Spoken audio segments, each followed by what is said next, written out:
అండి, this is #you. ఈ రోజు తెలంగాణలో అసెంబ్లీ మొదలు 11:45 గవర్నర్ గారి ప్రసంగంతో ఈసారి బడ్జెట్ సమావేశాలు మొదలవుతున్నాయి.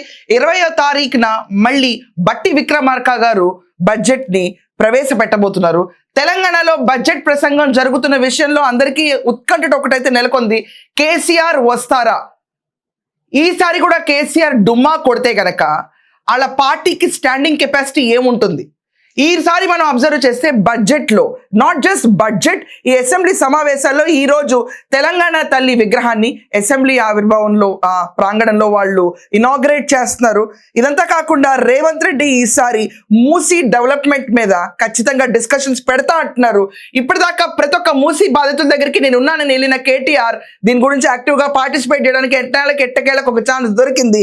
ఇదంతా కాకుండా డ్రగ్స్ గురించి కూడా చాలా సీరియస్ గా డిస్కషన్స్ పెడతాం ఈ సెషన్స్ లో అని చెప్పి క్రిస్టల్ క్లియర్ గా కాంగ్రెస్ పార్టీ ఉంది. ఈ డిస్కషన్ ఆఫ్ డ్రగ్స్ విషయంలోకి మనం వెళ్లే ముందు క్రిస్టల్ క్లియర్ గా నేను ఒకటి గుర్తుంచుకోవాలి. రోహిత్ రెడ్డి, బీఆర్ఎస్ కి చెందిన రోహిత్ రెడ్డి డ్రగ్స్ తీసుకున్నట్టు పాజిటివ్ గా వచ్చాడు. అట్ ద సేమ్ టైం ఆయన దగ్గర ఉన్న లైసెన్స్ రివాల్వర్ ని వాడి వాళ్ళ పిఏ సెక్రటరీస్ అందరూ పోలీసుల పైన దాడి కూడా చేశారు.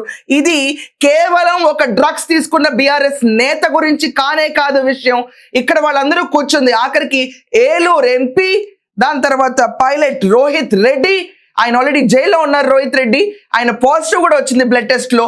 వాళ్ళందరూ కూర్చున్న సమావేశం కేదార్ ఎవరైతే దుబాయ్లో చనిపోయాడో, ఇక్కడ అక్రమాస్తులన్నింటినీ అక్కడ మేనేజ్ చేస్తున్న కేదార్ లాస్ట్ ఇయర్ ఎవరైతే చనిపోయారో కేదార్ ప్రాపర్టీస్ ఇన్ దుబాయ్ గురించి డిస్కషన్ పెట్టిన ఈ బ్యాచ్ అందరూ డ్రగ్స్ తీసుకుంటే అలాగే కళ్ళు ప్యాకెట్లు కూడా అక్కడ దొరికినాయి అని చెప్పి నిన్న పోలీసులు నివేదికలు ఇచ్చారు. మేబీ ఈ ప్రస్తావన ఈరోజు అసెంబ్లీలో దంచికొట్టులాగా కనిపించేటట్టుంది ఈసారి.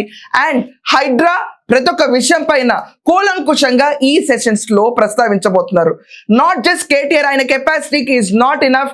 అట్ ద సేమ్ టైం ఇప్పుడు రావాల్సింది కేసీఆర్ గెలిస్తేనే ముందుకు వస్తాను లేకపోతే రాను అని చెప్పి కూర్చుంటే గనక ఆ పార్టీకి భవిష్యత్తు ఉండదు. మనం చూసుకుంటే స్థానిక మున్సిపాలిటీ ఎన్నికల కంటే ముందు కేసీఆర్ ని ఇన్వెస్టిగేట్ చేశారు ఫోన్ ట్యాపింగ్ విషయంలో. ఆ ఇన్వెస్టిగేషన్ ఇప్పుడు ఫర్దర్ గా ఇంకా బాగా స్పీడప్ అవుతుంది. దానిపైన ధ్వజం అయితే మాట్లాడడానికి కూడా అసెంబ్లీకి రాకుండా కూర్చుంటే ఇది ఏ రకమైన వైఖరి?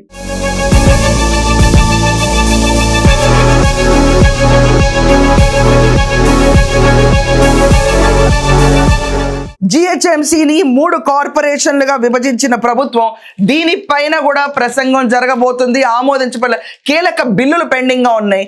ఇన్ని పెట్టుకుని ఈసారి కేసీఆర్ రాకుండా just KTR working president and Harish Rao and co గనక అటెండ్ అవుతే ఆ పార్టీకి బల నిరూపణ చాలా కష్టం అవుతుంది. At the same time 6 member private committee కావాలి, నాకు 6 గ్యారంటీల హామీ గురించి కేటీఆర్ మాట్లాడారు.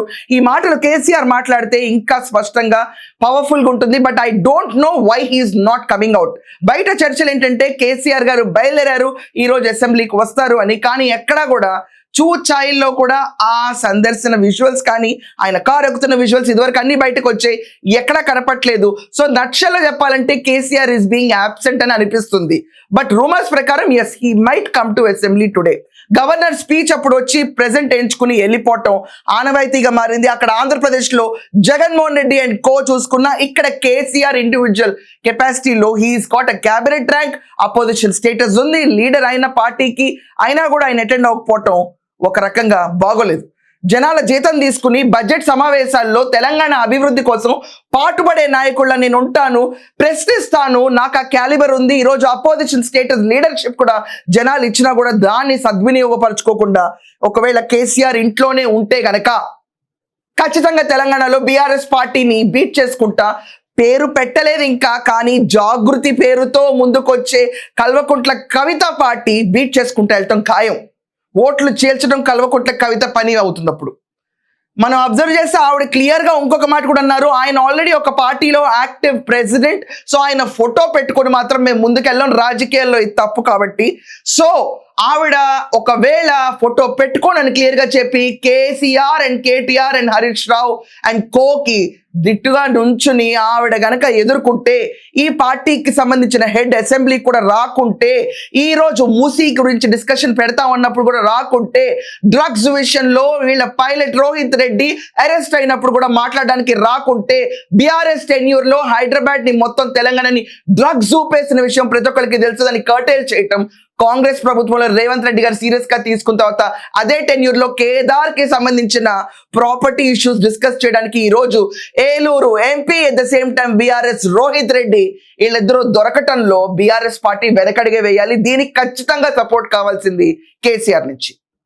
సో ఈ రోజు తెలంగాణ తల్లి విగ్రహ ఆవిష్కరణకైనా, ఒకవేళ తెలంగాణ కోసం పాటుపడిన తెలంగాణ బాపుగా ఉండాలనుకుంటే కేసీఆర్ అసెంబ్లీకి వస్తారా, రాకపోతే ఈ పార్టీ ప్రణాళిక ఏంటి, అండ్ మూసీ గురించి కేసీఆర్ మాట్లాడితే ఎఫెక్టివ్ ఉంటుందా లేకపోతే కేటీఆర్ సరిపోతాడా, వీటన్నిటిపైన కూడా మీ ఒపీనియన్స్ గట్టిగా కమెంట్స్ లో రాయండి. That's all for now. Thank you.